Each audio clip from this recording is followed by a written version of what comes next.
Where can you listen to internationally acclaimed musicians play top 40 music from the 17th, 18th, 19th, 20th, and 21st century? Well, here you can do that right here in St. Louis. And more about that on St. Louis in Tune.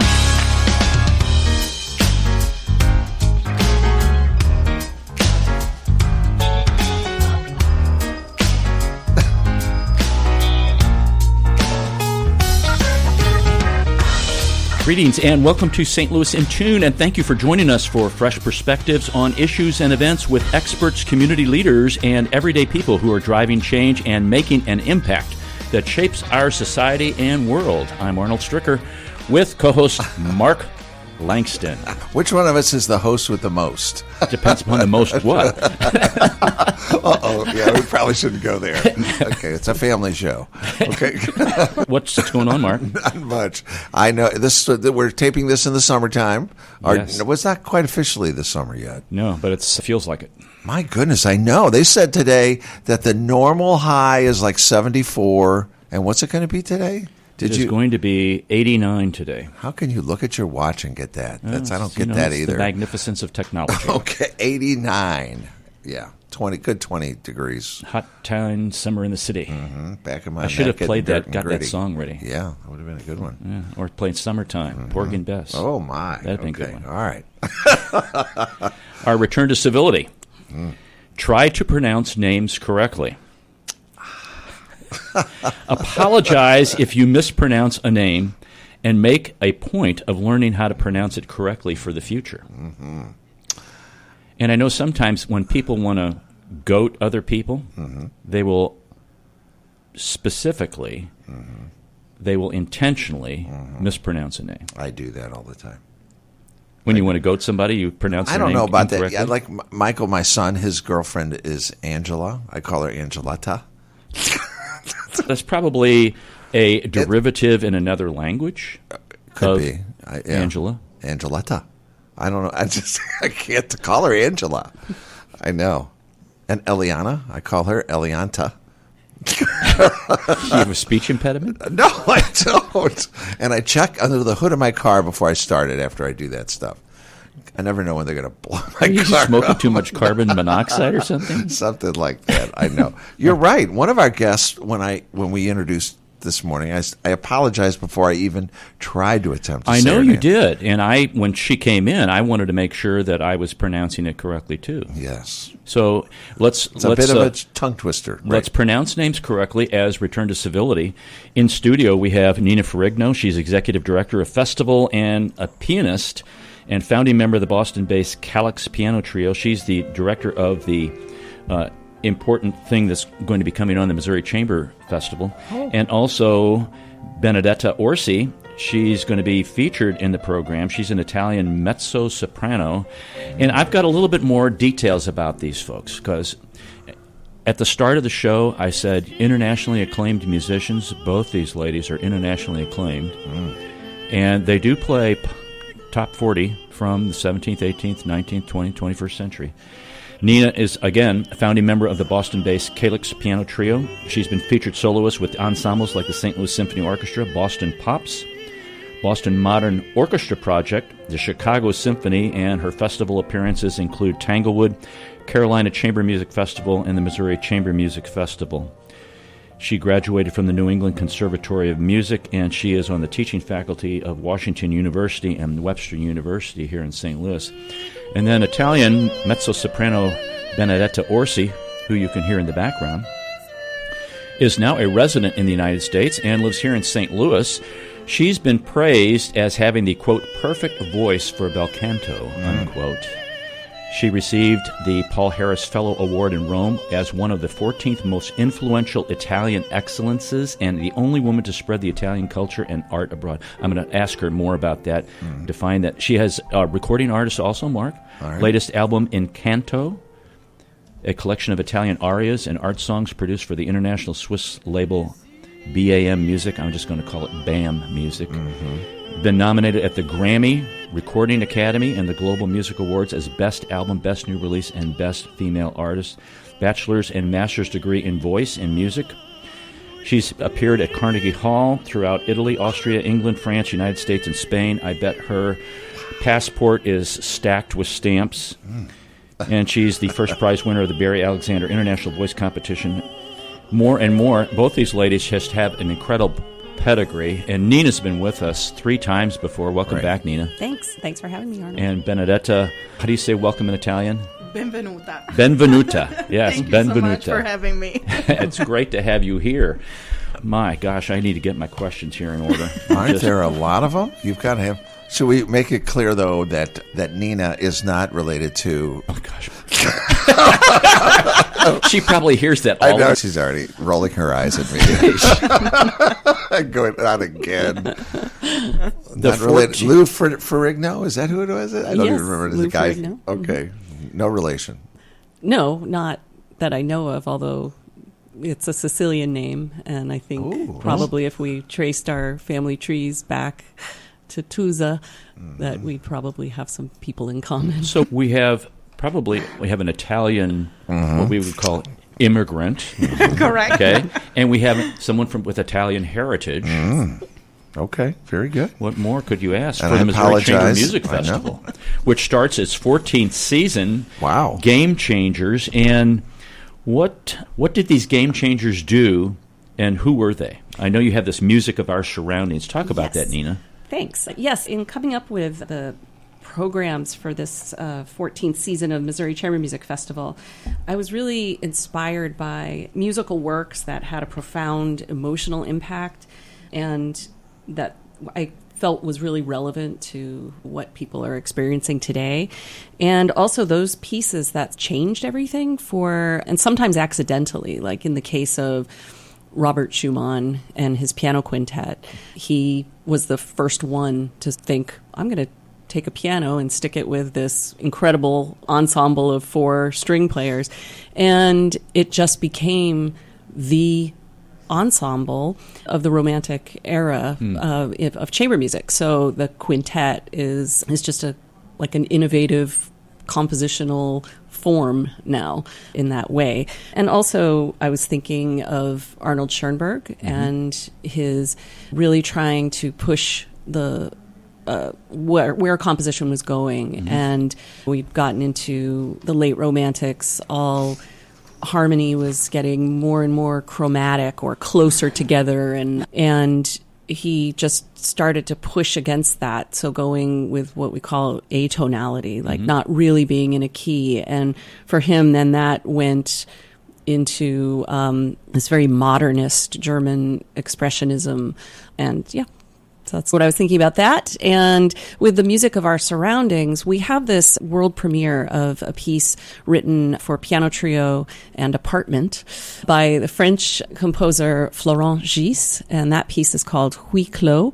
And it's really all about how we make order out of our surroundings. How do we find music in noise or these things? We live in a very noisy time. Right. And there are other pieces on the festival that are dealing with the same thing. Caroline Shaw wrote a piece called Thousandth Orange, which we're playing, and she is really thinking about this, how do we elevate these kind of ordinary objects? And she's drawing a connection between still life painting and of bowls of fruit or a vase of flowers, and how whether it's the first time you're seeing it and trying to interpret it, or whether it's the 1,000th time, that there's beauty there. So is this kind of the first approach into this, or you've done some of these pieces, not these particular pieces, but the kind of style in previous seasons? Yes, we're... a big thrust of the festival is drawing these connections. It's what motivates and inspires me as a pianist and musician to I have to be drawn in order to then spend so much time with pieces, or to this idea of producing them. And I have a background in contemporary music. It's important for me to also show a continuum in our art form, because people who are writing pieces today, whether it's Florent, who's a video artist as well, so a lot of his sampled apartment sounds you'll be able to see. He creates rhythm and pitch melodies out of his art there. Or he didn't just drop down from above and decide this Right. is. He's influenced by all of the classical music canon that comes before, and so I find that fascinating. I think some people maybe have this opinion that what I would call, how do I say this in a nice, polite way? Not for you guys. Atonal music, like Schoenberg, or even modern, quote-unquote, modern music. Some people may think that they're just sitting down and hacking something out on the piano or making it up as they go along. That's what I thought. But you're a hack, Mark. Oh, Mark. It's very similar to artists who...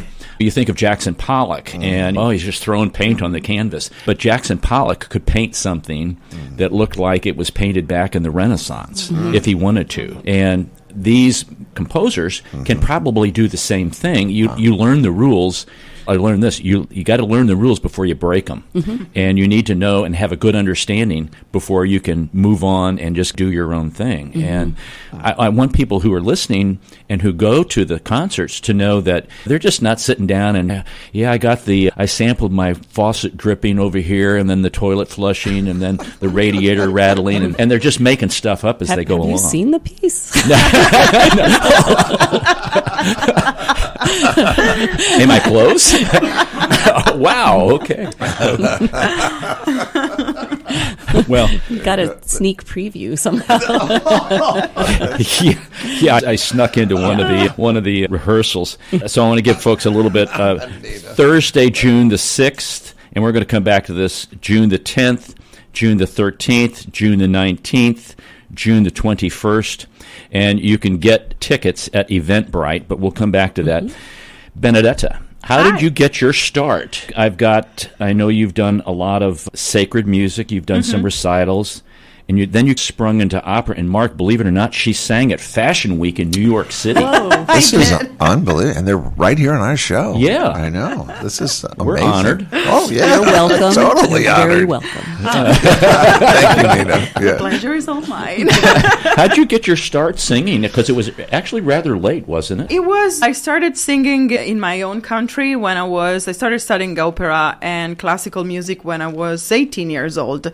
Before I was doing Broadway shows and more pop music. Okay. I always loved music. When I was 4 years old, I was just going in front of my mom's mirror and I just was grabbing a brush and singing like a crazy, stealing her heels and dresses. And I started just singing pop music and Broadway. And my own music teacher in Italy told me, I think you should approach opera. And I was like, oh, no, I don't like that. I truly don't like that. And my mom said, come with me. I'm going to bring you to a theater, to a very important theater. I didn't know anything. So she brought me to La Scala to see Traviata conducted by Muti, Maestro Muti. Wow. And I was like, okay, can I do this? Can I really do this? So I was crying, and then we found my teacher in Italy, but I was 18. Yes, I started a little bit late, and I wasn't very lucky in my own country, so I started just doing a lot of sacred music and recitals, but wasn't able to really put a foot on stage and doing opera. My first opera was in England.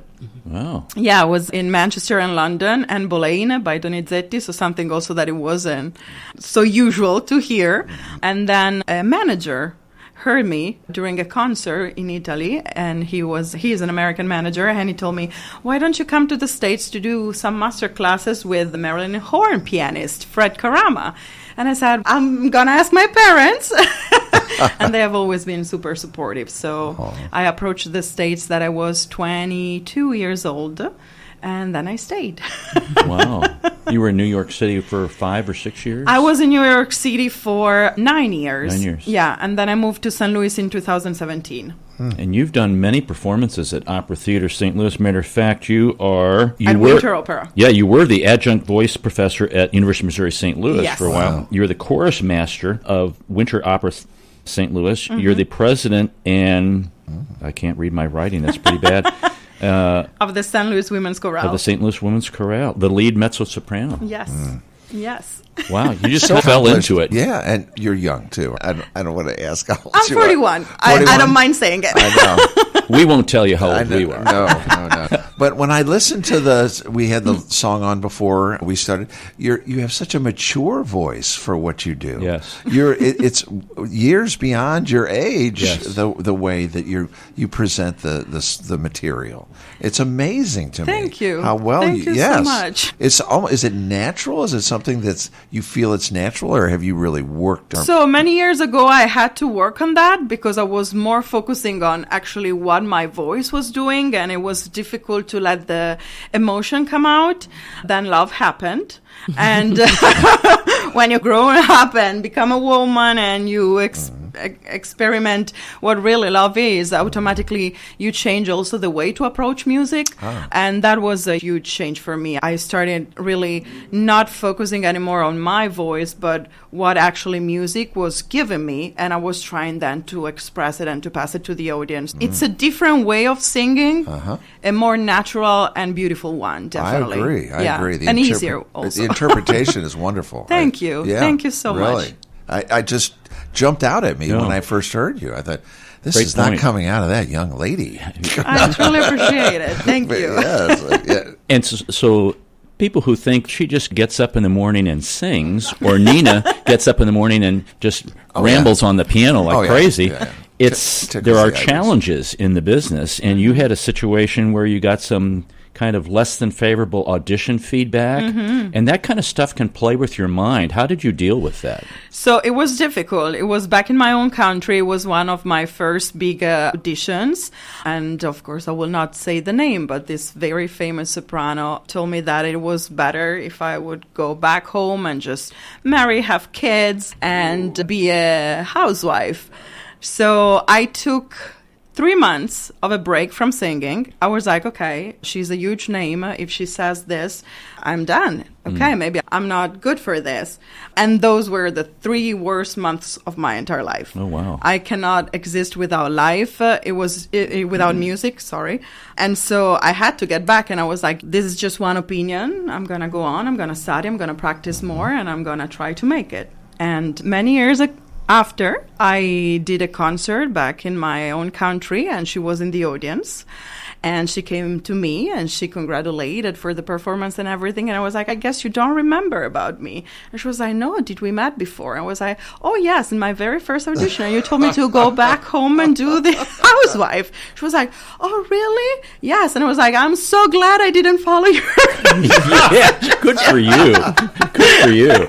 Yeah, I'm not a shy person, and I always say what I think. So I think you were very gracious to her because some people, some musicians, would have just told her off. Yeah, I'm a lady, and she's still an important lady. I appreciated her comment, and actually she made me stronger. That's true. I can see that. What doesn't kill you make you stronger. Oh, yes. That's right. Oh, yes. That could be sounds like a song. Write it. Nina. It's Arnold Stricker with Mark Langston of St. Louis in Tune. We're talking to Nina Ferrigno and Benedetta Orsi about an upcoming series of concerts. I guess that would be the best way to say that, wouldn't that, Nina? Yes. So, yes, it's the Missouri Chamber Music Festival. And what we mean by festival, I know it can often mean like music outside or something, but we mean compressed concerts, like an immersion into several concerts of chamber music. Let's talk about each one of those a little bit. You have 4 concerts, and at least that's what I'm seeing here. You have an entr'acte, then you have a Dream Machine, Morning Music, and Pierrot. Would you discuss a little bit, you don't have to go into great detail, but give people a flavor of where they're at in their times and everything like that, but what kind of music are we going to be listening to? And when is Benedetta going to be performing? Yes, I'm happy to do that. Thank you for the opportunity. So I should start off by saying that we are partnering this year with the Mildred Lane Kemper Art Museum to have this final concert, the Pierrot concert, which is June 21st at 7 p.m., and that's a free event. And ahead of the festival on June 6th at 6 p.m., we're having an opening reception that will have a little bit of talking. We call it the art, the music. So it's not only will I be talking about giving a festival preview of the music that will be in the 4 concerts that follow, but the German Expressionism will be discussed. That's in the Kemper Art Collection. And Sabine Ekman, who is the head curator of that aspect of the museum, will be giving those remarks. And also Florent Gis, who I was mentioning, is the composer of the commissioned work that the Chamber Music Festival is premiering on that Saturday, June 21st, final concert. So both of those events, the free events, you need to register for them. There's no cost to attend, but we just need to know for like fire code and all that. Okay. But yes, then the first festival concert is on Monday, June 10th, and we call it Entr'acte, which is actually the name of one of the pieces on the concert, which is a string quartet by Caroline Shaw. And Benedetta will be singing on this concert. I'll be playing with her, which is my great honor. The honor is mine. And we'll be doing 2 songs of Brahms. And there's also a violin sonata of Brahms and a string quartet of Haydn on that particular concert. Brahms was actually very influential on Arnold Schoenberg, and this late romanticism that Brahms' style, really those dense harmonies that we were talking about a little bit earlier. This is, Schoenberg, when he first started composing, was writing in that style, and it was just always a love of his. And actually he has a, arrangement of the Brahms piano quartet, Opus 25, an orchestral arrangement, which is really a wonderful thing. If you ever see that programmed, you should run and hear your orchestra. Right. And then the second concert of the festival is on June 13th at 7 p.m. And we call this one Dream Machine. This is a concert of mainly piano quintets. So we were mentioning earlier the influence of the Schumann piano quintet, and that piece is going to be done on this concert, as is the Gabriella Lena Frank piece called Ghosts in the Dream Machine. And so she was obviously influenced by this instrumentation, Schumann's piano quintet, and you get a chance to hear what a contemporary living composer is, how they're tackling the joys of that instrumentation, because it can be quite challenging.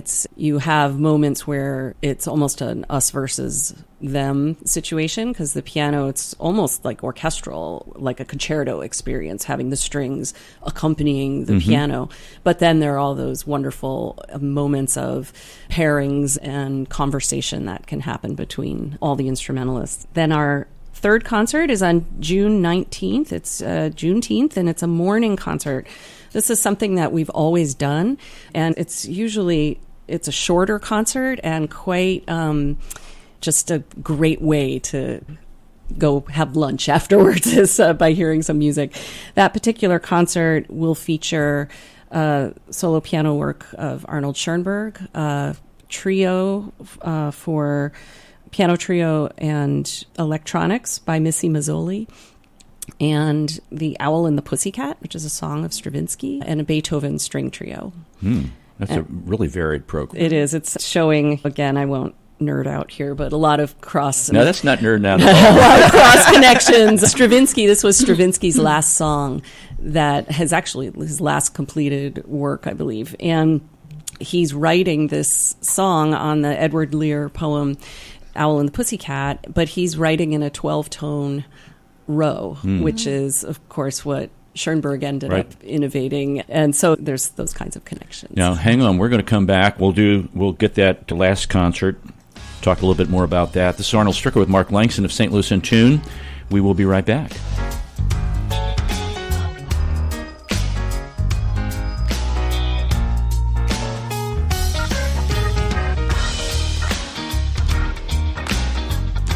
The United States has a strong tradition of welcoming newcomers and refugees.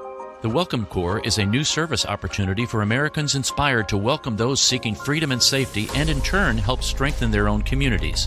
Welcome Corps is a public-private partnership that is inspired by what Americans represent to so many around the world, a beacon of hope and refuge. All it takes is a helping hand. Are you ready to learn more? Contact the International Institute of St. Louis at info@iistl.org or call 314-773-9090. That's info@iistl.org or call 314-773-9090. This is Arnold Stricker of St. Louis In Tune on behalf of the Dred Scott Heritage Foundation. In 1857, the Dred Scott decision was a major legal event and catalyst that contributed to the Civil War. The decision declared that Dred Scott could not be free because he was not a citizen. The 14th Amendment, also called the Dred Scott Amendment, granted citizenship to all born or naturalized here in our country and was intended to overturn the U.S. Supreme Court decision on July 9, 1868. The Dred Scott Heritage Foundation is requesting a commemorative stamp to be issued from the U.S. Postal Service to recognize and remember the heritage of this amendment by issuing a stamp with the likeness of the man Dred Scott. But we need your support and the support of thousands of people who would like to see this happen. To achieve this goal, we ask you to download, sign, and share the one-page petition with others. To find the petition, please go to dredscottlives.org and click on the Dred Scott Petition Drive on the right side of the page. On behalf of the Dred Scott Heritage Foundation, this has been Arnold Stricker of St. Louis In Tune. At St. Louis In Tune, we strive to bring you informative, useful, and reflective stories, as well as interviews about current and historic issues and events that involve people, places, and things. We cover a wide range of topics, such as the arts, crime, education, employment, faith, finance, food, health, history, housing, humor, justice, and sports, and that's just to name a few. While St. Louis In Tune originates from the Gateway City and covers local topics, we also connect to what's going on nationally as well. If you missed any of our previously aired programs of St. Louis In Tune, simply visit stlintune.com. That's stlintune.com. There you'll find the show notes and everything that was mentioned in that episode and all the other great episodes as well. And if you've got an area that you'd like us to examine deeper, well, just let us know by dropping us a note at stlintune@gmail.com. That's stlintune@gmail.com. St. Louis In Tune. It's heard Monday through Friday on the USRadioNetwork.com.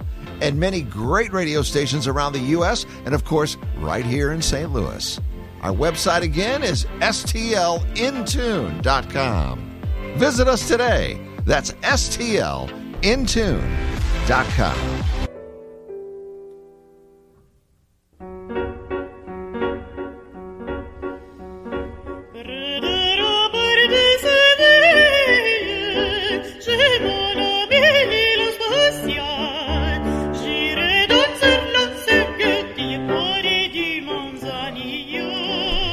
Welcome back to St. Louis In Tune. This is Arnold Stricker with Mark Langston and Nina Ferrigno and Benedetta Orsi, who you are listening to. Grazie. Prego. Grazie a voi. No comprendo. And we're done. I know prego is used a lot for a variety of answers. You're welcome. You're welcome. Mm-hmm. And like, I'm okay. And yeah. So we were talking, Mark, off air when the commercials were playing, the things were going on, that I said, now, Benedetta, you're from Bologna. And she goes, yes. And I said, I love bolognese. And you said... We don't call it like that. What do you call it? Ragu. And we have different kinds of ragu. It's not only meat. I was like, what? This burst my bubble in bolognese. Okay, really? Yeah. Oh, goodness. Yeah. So before we left the break and came back to the comedic more show. Research next time. Yes, I need to do that. Right. Nino, you were talking about Concert 3, and go back to that a little bit, because you talked about the 12-tone and what the imitation of the Schoenberg was going to be with one of the composers. So on the festival this year, we're actually not doing any 12-tone music of Schoenberg, but it's impossible to think of Arnold Schoenberg without thinking of where he ended up with that. But on the concert are the Sechs kleine Klavierstücke, Opus 19 by Schoenberg, and there's 6 pieces and very short, and each is really unique in character, and they're like, we often think of them as a larger formed piece that's just distilled down to this little nugget. Some of them just take seconds to play. Oh, wow. And I have here a quote from a letter that Schoenberg wrote in 1909. And he's talking about where he wants to go with music. And he says, "My goal, complete liberation from form and symbols, cohesion and logic. Away with motivic work, away with harmony as the cement of my architecture. Harmony is expression and nothing more. My music must be short, lean, in 2 notes, not built, but expressed." And I guess that's the thing that I would love for people to realize, that this music, which seems like it's going to go over your head and you have to think really hard about it, that wasn't at all what these composers wanted. They were just trying to get, I think, in some ways, stuff out of the way of just feeling what this music makes you feel. And definitely in the last concert with Pierrot Lunaire, which Schoenberg wrote, setting these poems by the same name by Albert Giraud. And he thinks of them not as individual songs, but as individual melodramas. And in that piece, there's a soprano, but she doesn't sing. She does what is a speech singing, a Sprechstimme. And that is, there's nothing more directly emotional than hearing the human voice. And as evidenced by the beautiful singing that we're hearing from Benedetta.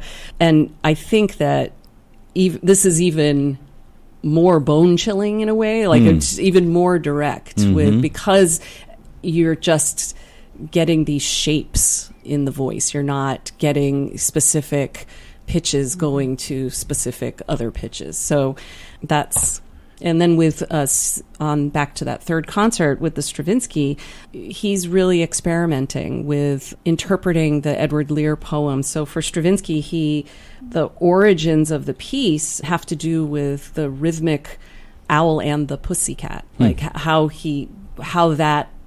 what rhythm forms when you're saying those words in English. And so that's where he goes off with that. But it is a 12, he said, the rhythmic cell suggested a group of pitches, which expanded into a 12-tone series in correspondence to the shape of the poem. And the piano, it's very lean, so the piano is playing in octaves the whole time, and the voice and the rhythms are pretty, they're very written out, but they'll sound quite free. And he writes that the piano is serving as a double mirror to what's happening in the voice and how this goes along. And there's a whimsy in that piece that is really wonderful. How much, both of your opinions on this, how much of what I would call contemporary music is a reaction to things that are going on politically, culturally around the world, and pushing back at that or pushing it away, or with the expansion of, hey, let's try this because this hasn't been tried before? How much of that do you think is going on? I think it's impossible to divorce oneself from life. And so I think every artist is expressing some aspect of their experience in the time that they're living.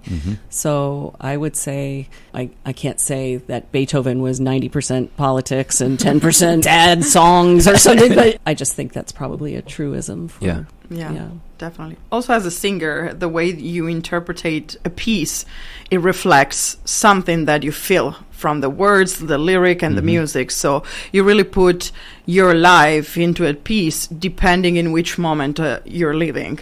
And that's music is the most ephemeral of all the art forms, I think. And also, it's with the exception of, I don't know, it's like we all share time collectively when we're listening to a piece of music, particularly in live performance. So we could be sitting next to each other and not have the same experience listening to a piece. It could mean something different to you than it means to me, but we have also just shared this time together so it's something that I'm quite interested in. And how many of the composers are going to be at the performances? Just Florent Gis. He'll be there he actually is going to help us with the tech stuff that's required for his piece, because the piano trio, so the Calyx Piano Trio, will be premiering that work. We have to play with, in order to stay connected to the video, we need some tech in our ears, and he's going to be running some of the sound and all of that at the Kemper. Okay. And being on hand to answer questions and interact with people. That would be very fascinating. It's reminiscent of John Cage and, how several of his pieces, and waiting for the audience reaction because that was part of the performance. And very interesting.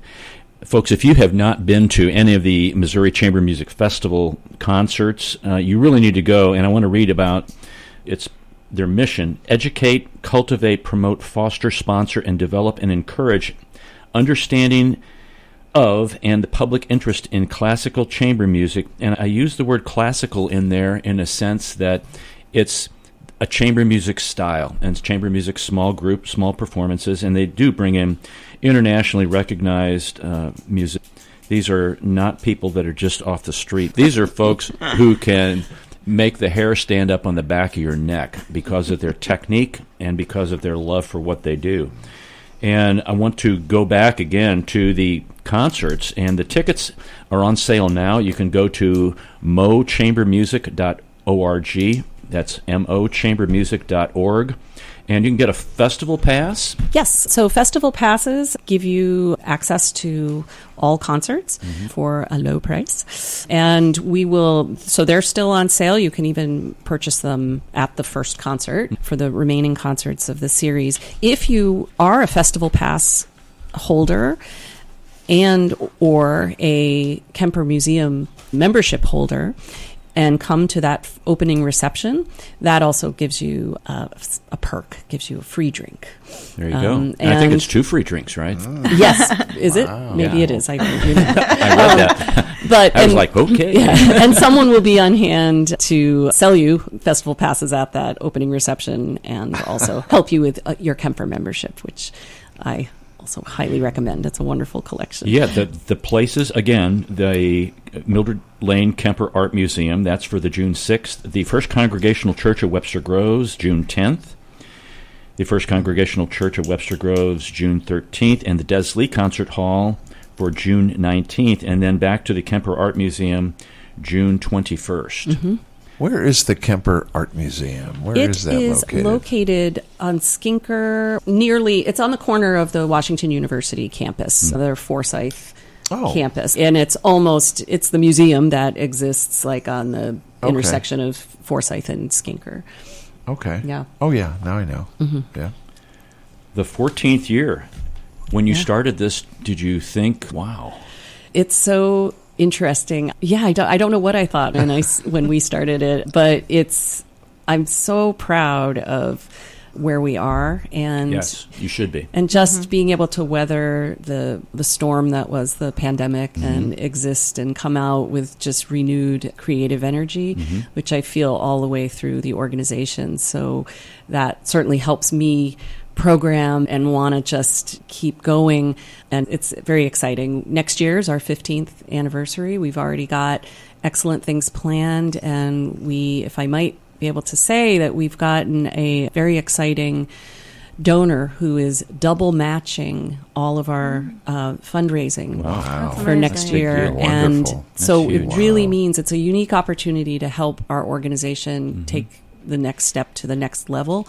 Anyone who donates now, it's tripling their gift. Wow. So that's fantastic. Yeah. That's great. amazing. Yeah. Congratulations. Thank you. Yes. You deserve it. Thanks. So I'm going to throw a couple curves to you guys. Okay. I'm sure you'll hit them out of the park, though, because you're seasoned professionals. What are you going to be doing after this? What are the plans? Is it opera theater? Because they're in season right now. They're in season. My husband works with them, so he's fully booked with them. Okay. I will be actually traveling to Europe. Oh. So I will finish the concert. I have a concert previous this one with the Missouri Chamber Festival. Then I will have this beautiful performance of Brahms songs with Nina. And then I have another performance at the Sheldon, Songs of Democracy with the St. Louis Women's Chorale. And then I'll be leaving to Europe for 2 months. I'll be in Italy to do a couple of master classes and concerts between Milano and Pavia, and then I'll be enjoying my family because my parents are still there. One of my brother lives in Brazil. He will join us, and so they will have the time to spend some time with their grandkid and all together. Yeah. So here we go. Here's the curveball. All right. Really? What? And Nina's going to have a little time to think about this. What's the funniest moment you've experienced in a performance? Oh my, okay. The funniest moment was funny at the end. If I think about it, that was my very first opera. As I was telling you, it was Anne Boleyn in Manchester. It was opening night, and after my first scene, I had to run from stage left to stage right, and I had maybe 1 minute. Wow. And they left a stair in the behind the curtains, and it was completely dark, and I didn't see it. I fell and I tripped on the stairs. I hurt myself, but I had to still come out on Show stage. goes on. So now that I think about it, it was hilarious. It was my very first time on stage, and I was just freaking out. I was hurt, but then I walked on stage and I had fun, and at the end we were all laughing about it. Wow. I could have sued that, but at the end I laughed about it.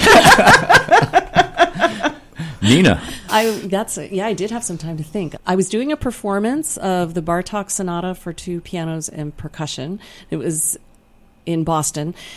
And the last movement of that piece is just a little bit crazy, and it has a big fugue section, and I was right at the last few pages, and my piano bench broke. So it's an artist bench, the kind that you screw, you roll turn up. Roll up, and that metal rod that's in there fell to the floor, and the whole bench dropped, and it was just, I was playing, and I ended up having to squat. Like I had to push myself up with my left foot, and I had my right foot still on the pedal, and I played the end of the piece basically like Josie and the Pussycat style. Oh my gosh. And which, it's probably my... You got a standing ovation. Yeah. Oh, yes. Yeah, I'm not sure people noticed it. I thought it was part of the... Yeah, they noticed that the thing dropped, just the fact that I was having to prop myself up, because you can't...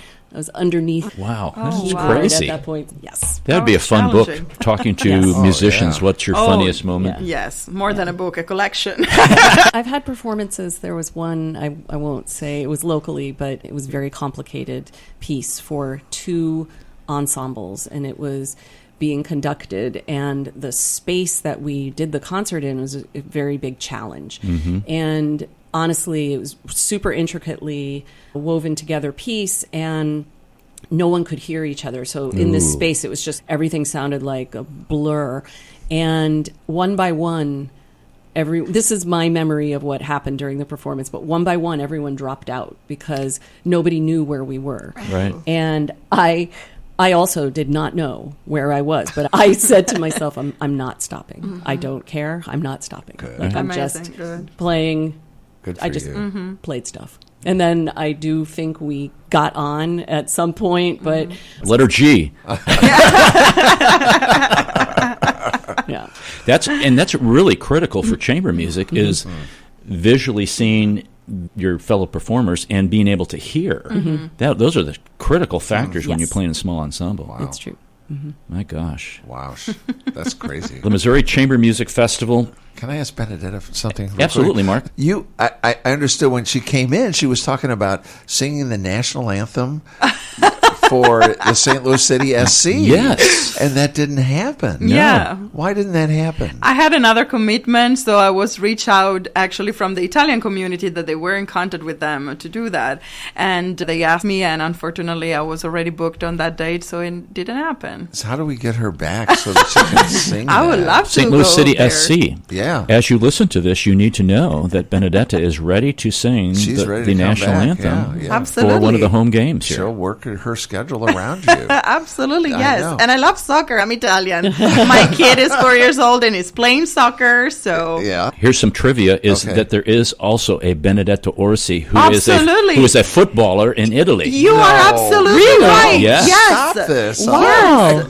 Yeah. I did my way. homework. Yes, you did it very well. that a It is fact? totally true. Yeah, No, she's it's not pretty true. famous as well. You're Yeah, making this Not to be up. confused with our Benedetta. there's a musician and a soccer player. That's right. Wow. Mm-hmm. Who? That's crazy. Job. Isn't it? I'm impressed. That is so random. It is. It is. And there is a Mark Langston baseball pitcher. Yes. Oh, yes, it's true. Yes. He played what, California Angels? Yes, I tried to interview him once. Oh, He thought I was kidding. oh, no way. Yeah. He said, "Call me back in an hour and we'll do the interview." And he never answered the phone. Oh, no. You know, I know. He thought you were a hack. He thought I was a hack. I know. Just one other caveat to it. My general manager at the radio station, his name was Dick Williams, and he had a manager named Dick Williams. Right, too. Oakland A's. So there was just too many things that were just, Right. and he really thought I was nuts then, and he hated Dick Williams. So he's So there you go. he put you up to this, I'm sure. So my son Michael, though, can I just I have so much. He worked in the broadcast booth at the St. Louis Cardinals, and he had a chance because Mark Langston was the booth announcer for the A's. So he got to meet him, and he told him the story. And then he got a picture of him. Oh. And then he signed a ball for me. You should have there's signed a- one for him. There's my whole Mark Langston story. That's my That's your moment of fame. my brush with greatness. You can get a brush with greatness if you check on to the mochambermusic.org and check into their 14th season, Game Changers in the Music of Our Surroundings, June 6th through June 21st. You don't want to miss this. These concerts will take place at the Mildred Lane Kemper Art Museum, the Desley Concert Hall, and the First Congregational Church of Webster Groves. You can get a festival pass. The 14th season, folks, this is the stuff we want to be able to support in our community. And Nina and Benedetta, thank you for coming in today. Thank you so much for having us. Thank It you. was a yes. pleasure. Absolutely. Yeah, I can't. I want to go. You should. You should, yes. Beautiful voice.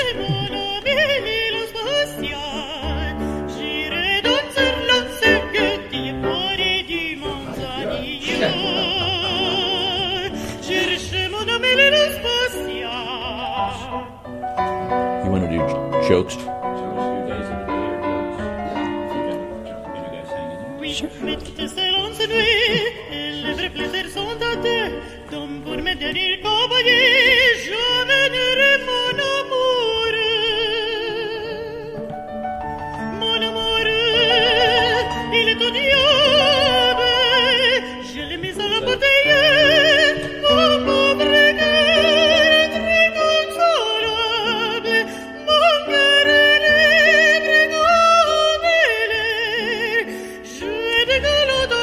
Well, Mark, that was unbelievable.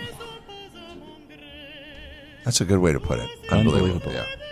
Great stuff going on there at the Missouri Chamber Music Festival, and it was good to hear more from Nina about the festival and having Benedetta here to talk to her and listen to her voice and know really that Bolognese is really ragu. Right. Sounds like an Italian dish.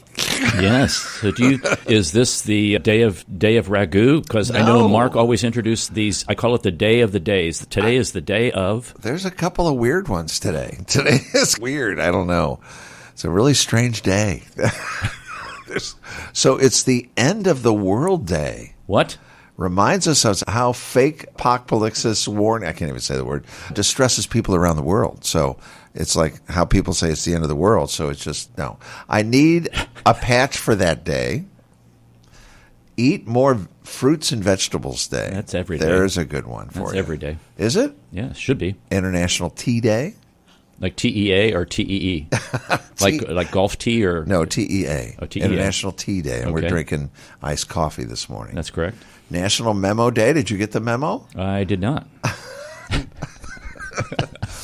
National Strawberries and Cream Day. Ooh, yeah. Because Yeah. strawberries are still in season. They're getting to the end, though. I like them. Yeah. I like them a lot. Those ones we got Yeah. from Eckert's, those were superb. Yes. Do you like to go to Eckert's? You can talk. You don't have to.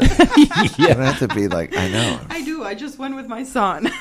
Did you go to Eckert's? Yeah, we went there on Sunday, and we collected so many strawberries, and I did a strawberry pie. Wow. With, Yes. with cream, la crema. Oh, yes. Like in Bohème. Yeah. It's National Waiter and Waitress Day. Okay, National Server Day. I'm not laughing at that. National Talk Like Yoda Day. I watched Star Wars last night. No, you did not. Luke. I sense something going I on know. in the Force. I know it. So this is how weird America is. The Congress has made all these days for us. They have to do something. I know. Let's see. National Maritime Day. Bitcoin Pizza Day. I don't know how many Bitcoin Bitcoins pizza. could you pay for a pizza. How many Bitcoins does it take to pay for a pizza? It must be a big pizza if you're going to pay 1 Bitcoin for Oh, that. here, buy a musical instrument day today. yeah. It's time to go out and buy a new piano, Nina. Or clarinet. Get Or right on that. clarinet. Yeah, something like that. Canadian Immigrants Day. If you're from Canada, Okay? I know. Isn't that right? Let's see if there's anything else. National Boss Baby Day. What? The sky's the limit for boss babies. What's Let's that? celebrate all these amazing women today. So I guess, babes. I'm sorry, not baby, babes. Boss babes? Boss babe. Yeah. Oh, my gosh. I can't even read right. I know. That was the last That's thing I expected was That's a call weird a woman one. a babe. It's not going to go over well. I wouldn't have even told you if I. All right, National Solitaire Day. Do you ever play solitaire? I do on the computer. Yeah. I do. Really? Really? Do you win? Sometimes. Sometimes with the cards, yeah. Do Right. you cheat? No. No? No. I think it's easy to cheat on that. How about Sherlock Holmes Day? And I think that's all. I'm going to end on that one. That there's more. If you can Okay. believe that there's more. Well, I Our have. Congress is hard at work. Yeah, they have something. In 2015, a man named Joel Berger married a woman named Ashley King, and Burger King, the company, paid for the whole wedding. Wow. Ooh. And Yoda says, always give 100% at work. Monday, 11%, Tuesday, 24%, Wednesday, 40%, Thursday, 23%, and Friday, 2%. God, what is wrong with love you? this. I It's know. great. Don't let Remember when people had diaries and got mad when someone read them? Now they put everything online and get mad when people don't. It's so true. Teacher's talking to a student. Teacher says, give me a sentence, Charlie, which includes the words defense, defeat, detail. Charlie says, when a horse jumps over defense, defeat go first, and then detail.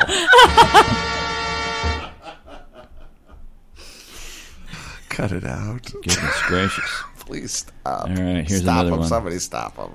If you're close to him, stop Today I learned that ostriches often walk around and then forget where they're going. Today I also learned that my spirit animal may be an ostrich. I do that when I walk into the kitchen. Forgot why I went to the kitchen. Yeah, I usually go back to where I was and I'll, okay, why was I going Is there? that right? Yeah. Does it help? No. Okay. A wife got so mad at her husband that she packed his bags and told him to get out. As he walked to the door, she yelled, I hope you die a long, slow, and painful death. He turned around and said, so you want me to stay? Oh, my. Wow. This is a tough room today. The fact that jellyfish have survived for more than 500 million years despite having no brains gives hope to many people. And lastly, There's something. You still have more? if you see me talking to myself, just move along. I'm self-employed. We're having a staff meeting. Man. Wow. Is that it? Thank you. Goodness. We have to laugh. I know. It's great for Right. the system, great for the soul. Yes. Nothing. You cry or laughing. Or you can cry laughing or laugh crying. All right, or something similar to that. That's correct.